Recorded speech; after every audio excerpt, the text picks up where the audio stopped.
For a long time, Mars has existed in human imagination as both a mystery and a destination. Long before rockets were even possible, people looked at the red point in the night sky and wondered whether it might be another world like Earth. Over time, science replaced speculation, and what we discovered was something both familiar and profoundly alien. Mars has mountains taller than any on Earth, valleys that stretch for thousands of kilometers, and traces of ancient water carved into its surface. It is dry, cold, and covered in dust, yet it also holds clues about what planets can become over time. Because of these qualities, Mars has often been described as the most accessible step toward becoming a multi-planetary species. This idea is at the center of the long-term vision associated with Elon Musk and the company's SpaceX. The goal is not simply to send a few astronauts to Mars for a short visit, but to establish a sustained human presence there. In this vision, Mars is not just a destination. It is the beginning of something larger, a gradual expansion of human activity beyond Earth. The reasoning behind this idea is both practical and philosophical. On one level, it is about risk. Humanity currently exists on a single planet, and any global catastrophe could have serious consequences. Expanding beyond Earth creates redundancy, a kind of long-term backup for civilization.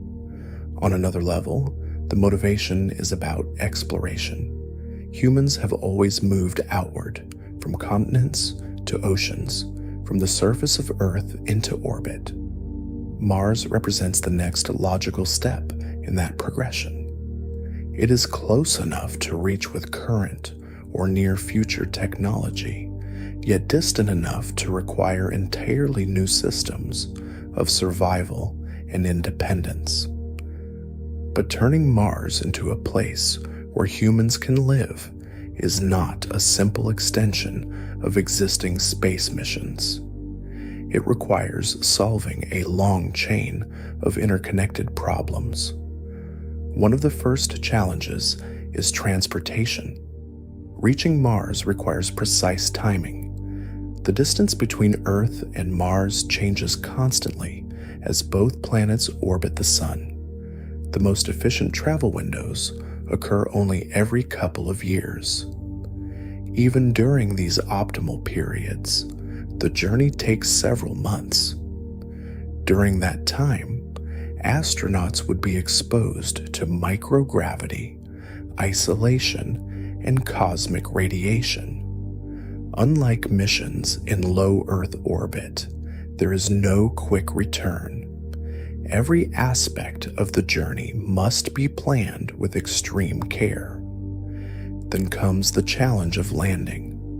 Mars has an atmosphere, but it is very thin. This creates a difficult balance. There is enough atmosphere to generate heat during entry, but not enough to provide significant aerodynamic braking. Landing large, heavy spacecraft safely on Mars is one of the most complex problems in aerospace engineering. Once on the surface, the challenges continue. There is no breathable air. Temperatures are extremely low. Dust storms can cover the entire planet. Radiation levels are higher than on Earth due to the lack of a strong magnetic field. To survive, humans would need habitats that can maintain pressure, regulate temperature, and provide protection from radiation. They would need systems to produce oxygen, recycle water, and grow food. Every one of these systems must be reliable over long periods, with minimal support from Earth. This is where the vision becomes more detailed. Instead of relying entirely on supplies from Earth, future missions would likely depend on local resources. This approach is known as in situ resource utilization. On Mars, it could involve extracting water from ice, producing oxygen from carbon dioxide in the atmosphere, and even creating fuel for return missions. The idea is to reduce dependence on Earth and create a self-sustaining environment over time. This vision is ambitious, and there are many uncertainties. Timelines may change, technologies may evolve in unexpected ways, and some challenges may prove more difficult than anticipated, but the overall direction remains consistent. Mars is seen not as a distant dream, but as a long-term project. In a quiet way, this changes how we think about space. It shifts the focus from short missions to long-term presence, from visiting to staying, from observing to living. And even if it takes decades or longer, the idea itself continues to shape how engineers, scientists, and organizations approach the future of space exploration. At the center of this vision is a spacecraft designed to operate on a completely different scale than traditional rockets. This system is known as Starship, and it represents one of the most ambitious engineering projects currently underway in spaceflight. Unlike earlier rockets, which were often designed for single-use missions, Starship is intended to be fully reusable. Both its upper stage and its booster are meant to return to Earth, land, and be used again. This approach builds on earlier achievements in reusable rocket technology, but extends them much further. The Starship system consists of two main parts. The first is the booster, sometimes referred to as Super Heavy. This is the powerful lower stage that lifts the entire system off the ground. It contains multiple engines, generating enormous thrust at launch. The second part is the Starship vehicle itself. This is the upper stage that continues into orbit and beyond. It is designed to carry cargo, satellites, and eventually humans. What makes this system particularly interesting is its intended operational model. Instead of being a single-use launch vehicle, it is designed more like a transportation system. After launch, the booster separates and returns to Earth, performing a controlled descent and landing. The upper stage continues its mission and can also return and land after completing its flight. One of the key innovations is orbital refueling. In this concept, Starship vehicles launched separately can transfer fuel to one another in orbit. This allows a spacecraft to leave Earth with a relatively light fuel load, reach orbit, and then be refueled before continuing toward destinations like the Moon or Mars. This approach significantly increases the amount of payload that can be delivered to deep space. It also changes how missions are planned. Instead of a single launch carrying everything, multiple launches can work together as part of a coordinated system. The engines that power Starship are also notable. They are designed to use liquid methane and liquid oxygen. This choice of fuel is important because it can potentially be produced on Mars. Carbon dioxide from the Martian atmosphere and water from ice deposits could be used to create methane and oxygen, enabling return journeys without relying entirely on Earth-based supplies. This is a crucial part of the overall architecture. A system that can travel to Mars but cannot return would be far less flexible and far more risky. Another aspect of Starship is its structure. The vehicle is made from stainless steel rather than more traditional aerospace materials. This may seem unusual, but it offers advantages in terms of strength, temperature resistance, and cost. During re-entry, the spacecraft must withstand extremely high temperatures. Instead of using a fully ablative heat shield like earlier capsules, Starship uses a combination of heat-resistant materials and specially designed tiles to protect its surface. The landing process is also different from traditional spacecraft. Rather than descending with parachutes, Starship is designed to perform a controlled, powered landing. This requires precise timing and control, especially after returning from orbital or interplanetary speeds. All of these elements come together into a system that is not just about reaching space, but about operating in space repeatedly. The design reflects a shift in thinking. Instead of building vehicles for single missions, the goal is to create a system that can be used again and again, reducing costs and increasing the frequency of launches. This is essential for any long-term plan involving Mars.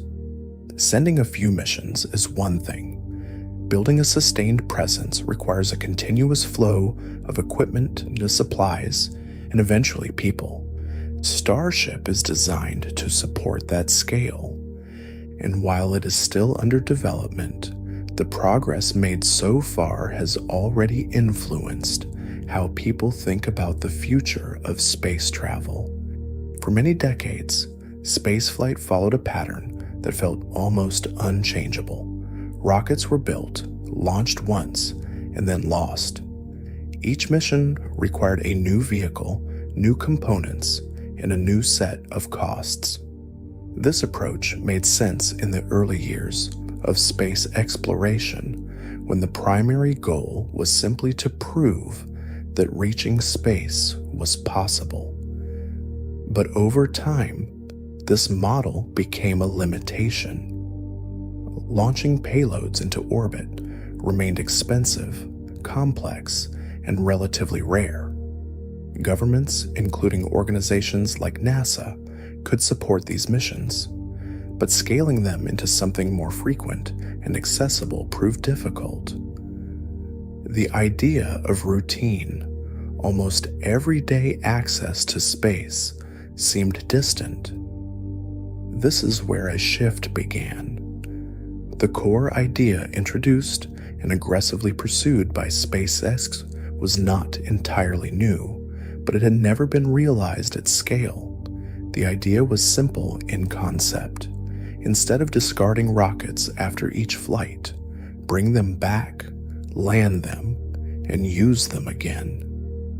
In practice, however, this required solving multiple layers of engineering challenges at once. A rocket returning from space is moving at extremely high speeds. It must survive re-entry through the atmosphere, control its orientation, manage heat and pressure, and then perform a precise landing. Unlike an airplane, it does not glide gently to a runway. It must actively slow itself using its own engines, balancing thrust against gravity in real time.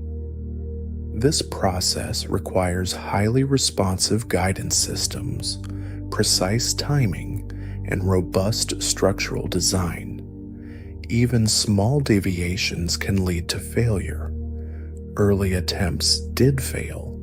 Landing attempts ended in explosions, missed targets, or unstable descents. But each attempt provided data. Each failure revealed something about how to improve the system. Over time, the process became more refined.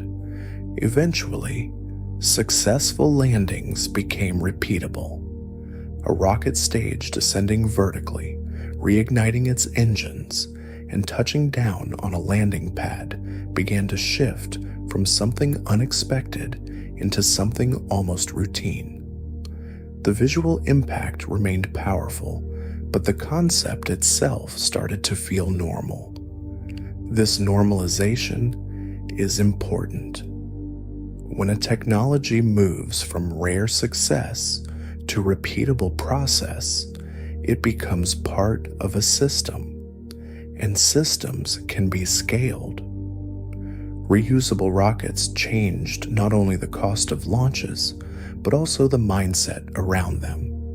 If a rocket can be used multiple times, the cost per launch decreases. If the cost decreases, more missions become possible.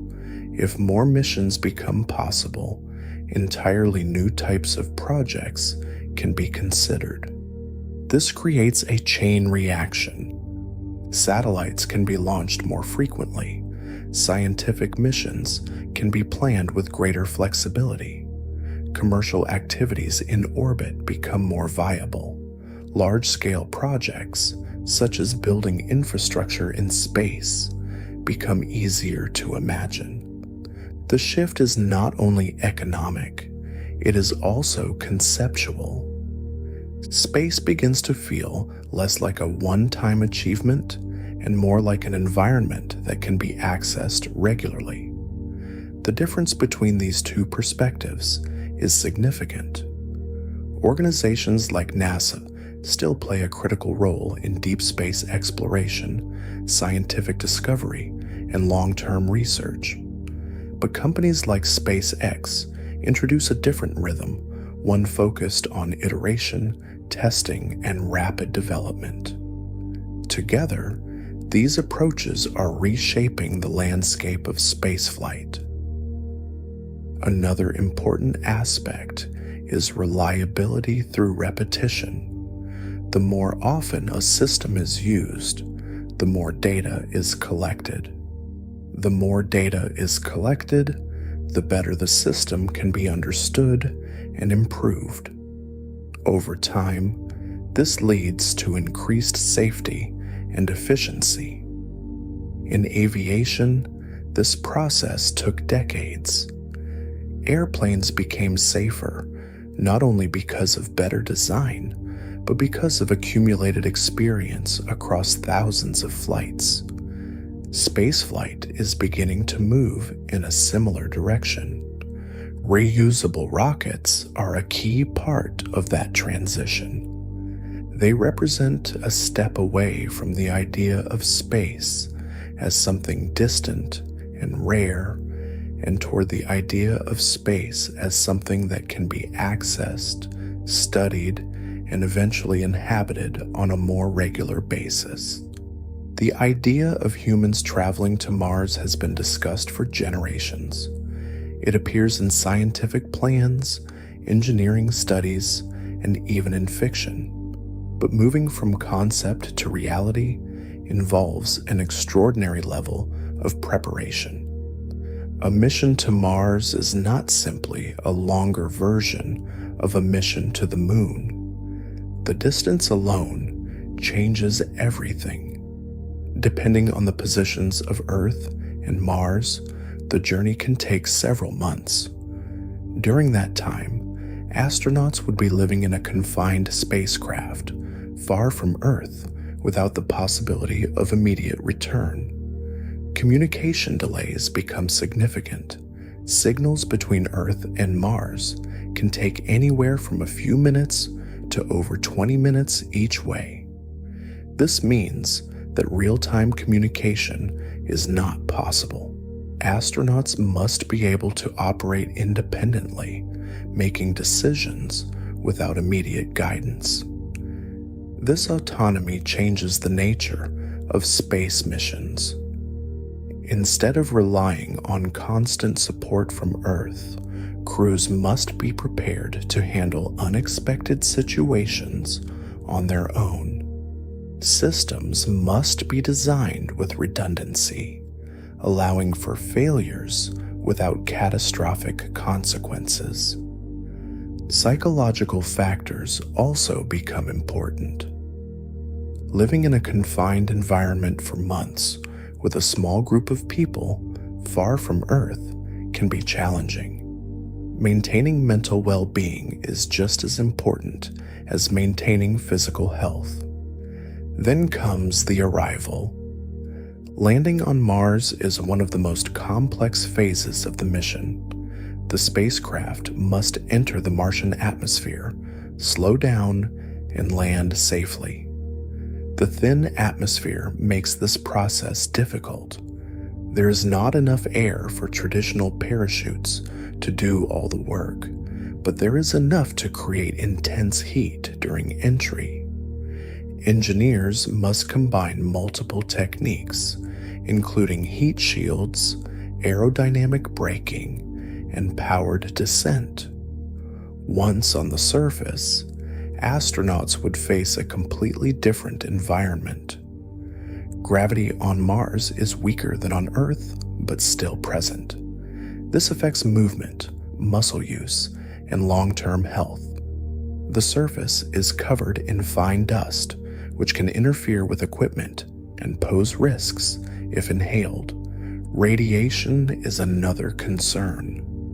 Unlike Earth, Mars does not have a strong magnetic field to protect its surface from cosmic radiation. Over time, exposure can increase health risks. Habitats would need to provide shielding, possibly using local materials such as Martian soil. Daily life on Mars would require careful planning. Water would need to be extracted and recycled. Food could be brought from Earth initially, but long-term missions would likely depend on growing crops in controlled environments. Oxygen would need to be produced, possibly from the carbon dioxide-rich atmosphere. Every system must be reliable. There is no easy resupply. Every piece of equipment must function for long periods, often under harsh conditions. Despite these challenges, the idea of humans walking on Mars continues to move closer to reality. Advances in technology, combined with the efforts of organizations like NASA and companies like SpaceX, are gradually building the capabilities required for such a mission. It may not happen immediately. It may take years or decades, but the trajectory is clear. The first humans on Mars will not arrive by accident. They will arrive as the result of careful planning, sustained effort, and a long chain of technological progress. And when that moment comes, it will represent not just a milestone in space exploration, but a shift in how humanity understands its place in the universe. One of the most fundamental challenges of living on Mars is also one of the simplest to describe. Humans need air, water, and food. On Earth, those resources are abundant and part of the natural environment. On Mars, they are not readily available in forms that can be used directly. The Martian atmosphere is composed mostly of carbon dioxide with very little oxygen. This means that astronauts cannot breathe the air. Oxygen must either be brought from Earth or produced locally. Producing oxygen on Mars is possible. Technologies already tested by NASA have demonstrated the ability to extract oxygen from carbon dioxide using chemical processes. While current systems are small, they provide a proof of concept that could be scaled up in the future. Water is another critical resource. Mars contains water, mostly in the form of ice beneath the surface or at the poles. Extracting this water requires energy and equipment, but it offers a potential local supply for drinking, growing food, and producing oxygen. Food presents a different challenge. Transporting large amounts of food from Earth is not practical for long-term missions. Instead, astronauts would likely need to grow food on Mars. This involves creating controlled environments where plants can grow despite the harsh external conditions. These environments would need to regulate temperature, pressure, light, and nutrients. They would also need to be protected from radiation and dust. Growing food in space has already been tested on smaller scales, such as on the International Space Station. These experiments provide valuable data, but scaling them up to support a full crew on Mars is a much larger task. Another important factor is sustainability. Systems must be designed to recycle as much as possible. Water, air, and nutrients must be reused efficiently. Waste must be minimized, and where possible, converted into useful resources. This creates a closed-loop system where inputs are limited and outputs are reused. The complexity of such systems is significant, but they are essential for long-term survival beyond Earth. In many ways, solving these challenges on Mars also teaches us something about sustainability on Earth. It highlights how interconnected our life support systems are and how carefully they must be managed. On Mars, there is no margin for waste. Every resource matters, and every system must work together to support life in an environment that was never meant to sustain it. One of the most serious challenges for any long-term mission to Mars is something that cannot be seen, felt immediately, or easily avoided. Radiation. On Earth, life is protected by two major layers. The first is the atmosphere, which absorbs a large portion of incoming radiation from space. The second is the planet's magnetic field, which deflects charged particles coming from the sun and from deeper regions of the galaxy. Mars is different. Its atmosphere is much thinner, and it does not have a global magnetic field like Earth. This means that the surface of Mars is exposed to significantly higher levels of radiation. For short missions, this exposure might be manageable, but for long-term stays, especially those lasting months or years, it becomes a serious concern.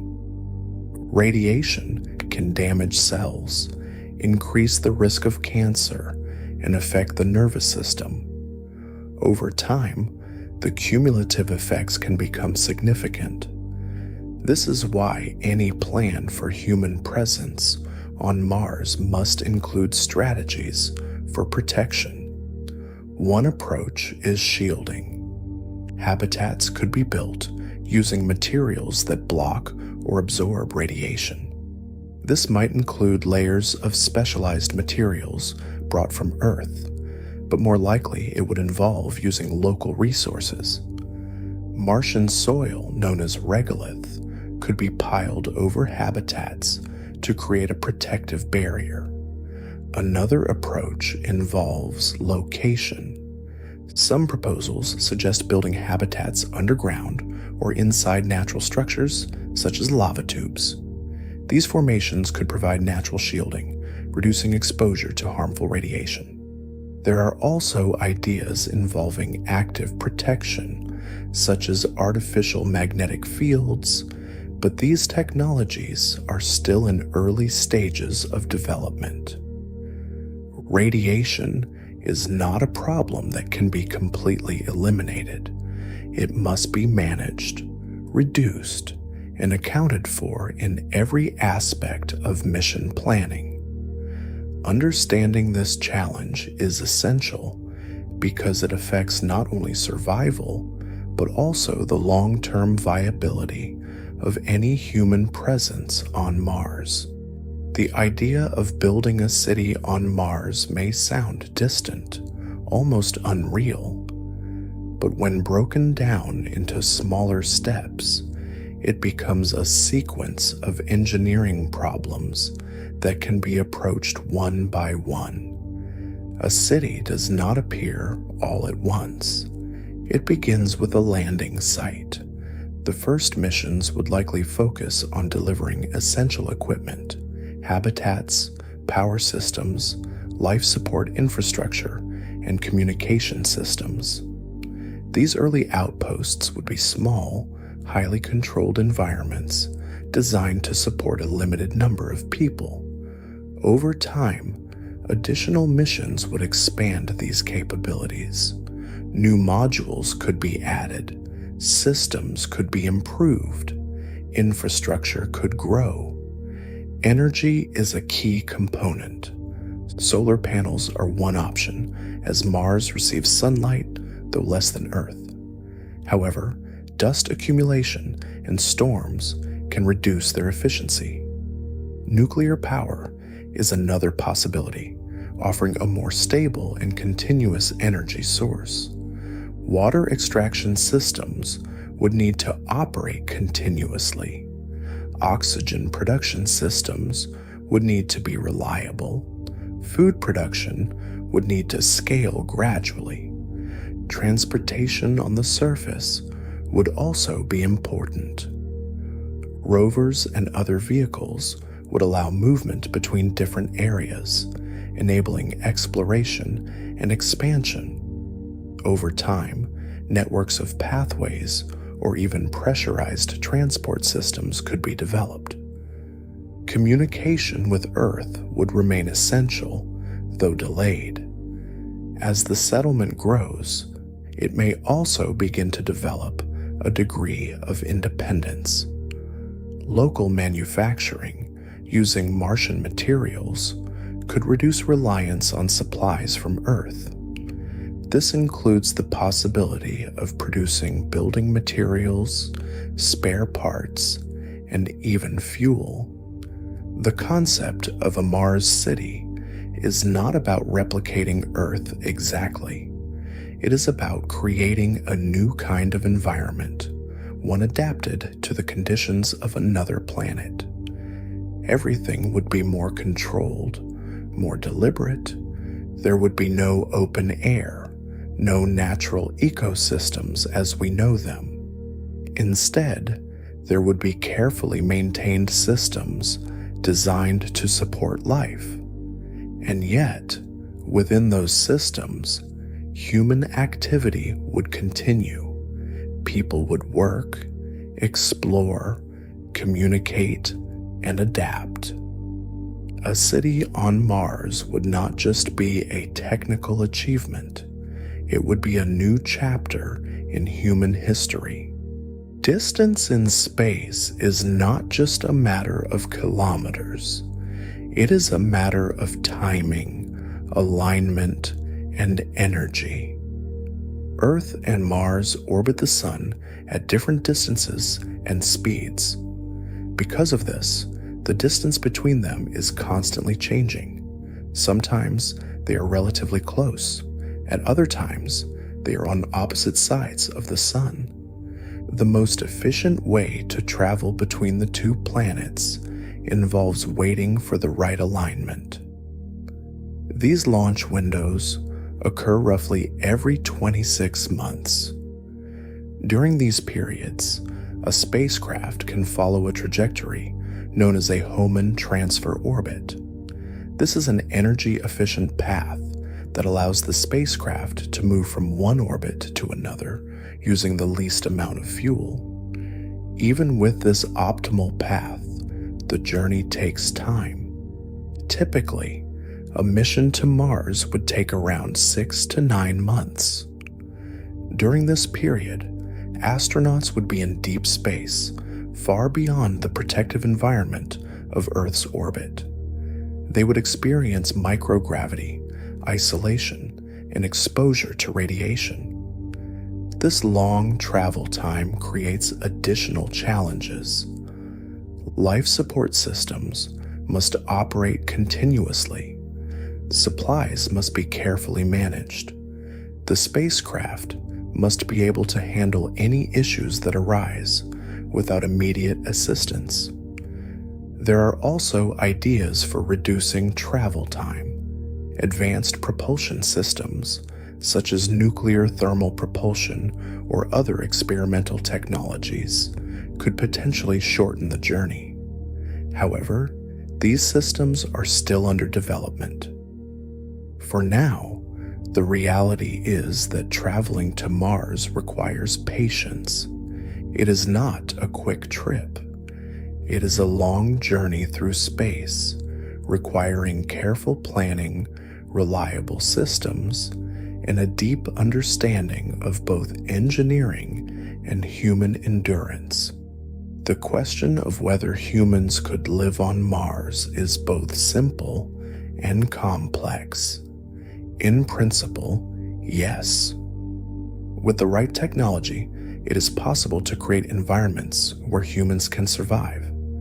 We already do this in space stations, where life support systems maintain air, water, and temperature in an otherwise hostile environment. Mars would require similar systems, but on a larger and more permanent scale.